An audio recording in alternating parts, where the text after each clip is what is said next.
Hi, welcome to the channel.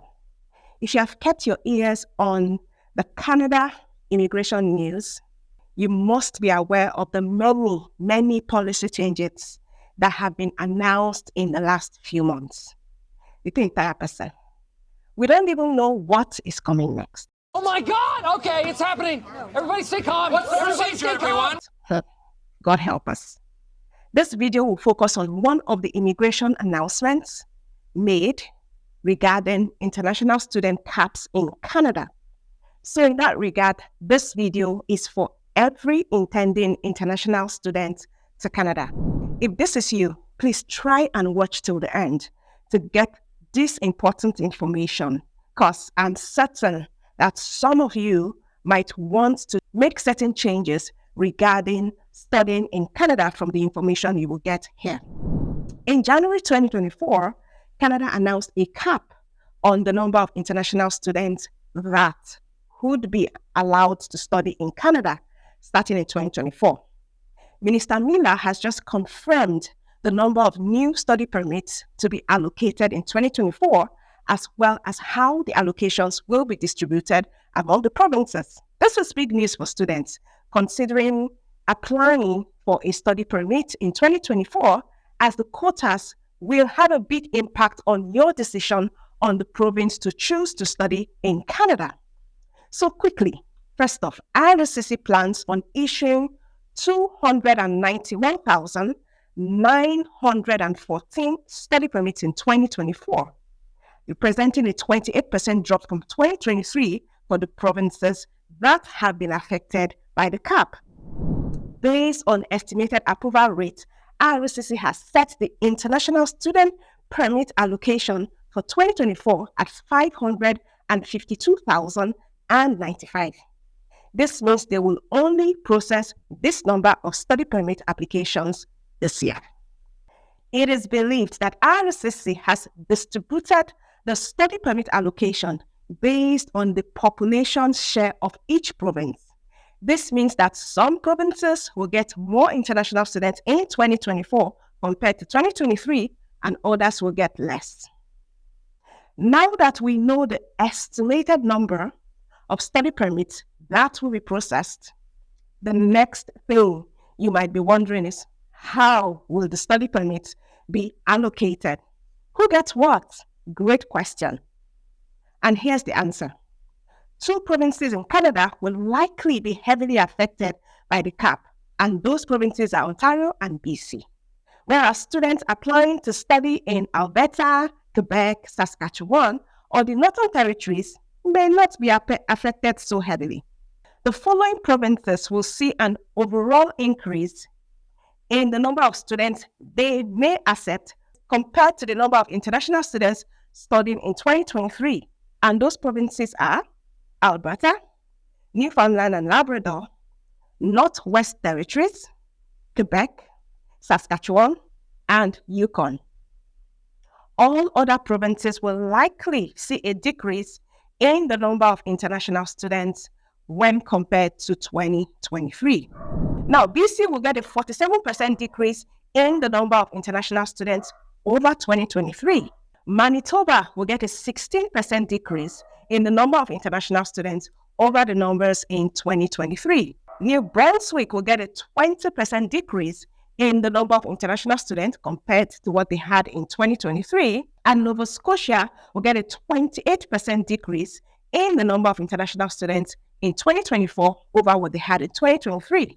Ontario will get a 62% decrease in the number of international students over 2023. And finally, Prince Edward Island will get a 22% decrease in the number of international students over what they had in 2023. Obviously, from these numbers, we can already see that the provinces of British Columbia and Ontario are going to be the provinces most affected by the distribution of study permit allocations. Ontario being the worst hit with a decrease of 62%. Ontario welcomed 239,753 international students in 2023, but will be limited to only 141,000 for 2024. This is a massive decrease in the number of new students coming to the province.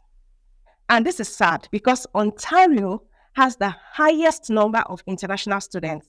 Well, because it's the largest province with the highest number of schools, it is also the most preferred province of international students. And for good reasons. British Columbia too will see a significant decrease. It welcomed 60,864 international students in 2023, but in 2024, this number will be slashed to just 49,800. So how does this affect you as a prospective international student? And how can you avoid being caught by the cap, but instead increase your chances of studying in Canada? Well, obviously, these allocations add a layer of complexity to studying in Canada. And now the process also will be more competitive since you have to stand out to the province to receive a provincial attestation letter. So you can even apply for a study permit in the first place. But I encourage you to give it a positive spin and think instead about how you can increase your own chances of receiving that provincial attestation letter from a province so you can apply to study in Canada. Regarding that, this is what I would advise. If you want to study in Ontario, as much as possible, apply to study in a program that provides in-demand skills in Ontario. Ontario has already outlined that it will prioritize providing provincial attestation letter to those with high demand programs like skilled trades, childcare, STEM programs, hospitality, and human resources and French language enrollment. If you don't fit into any of these and you still want to study in Ontario, try and put in your application on time. Secondly, I would advise that you apply to study in a province or territory that will receive an overall increase in international students under the new federal allocation.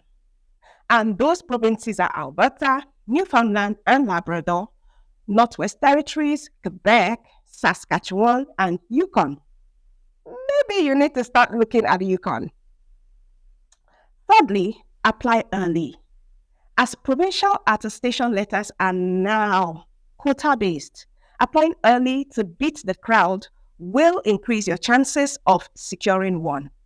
For British Columbia specifically, it is important to note that the province has outlined that it intends to create new minimum language requirements that international students should meet to study in BC. Well, I really don't know how that affects countries like Nigeria that are exempted based on being an English-speaking country, but I guess we'll see.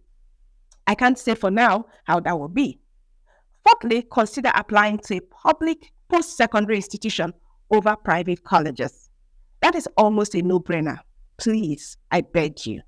We're seeing that public institutions are receiving a higher allocation of PALs from provinces, including BC, Nova Scotia, and Ontario, than private schools. If you are considering studying in Canada in 2024, I feel you, and I am as devastated about these changes as you are. But we can't continue to cry over spilled milk. Life will always throw its curveballs. How we respond is what matters. We can cry and curse and do nothing, and nothing will change. Or we can cry, but still clean our tears and start looking at how to make the best of a bad situation. And you can start from the points that I just highlighted in today's video. I am seriously wishing you the best. And if you have any question at all, leave them in the comment. I will get back to you with an answer. Thank you guys for watching. Thank you for always liking and subscribing. And if you haven't subscribed, this is the best time to do so.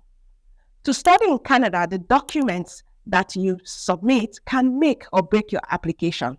So why don't you go ahead and check out this video here for the top documents to get your study visa approved this year.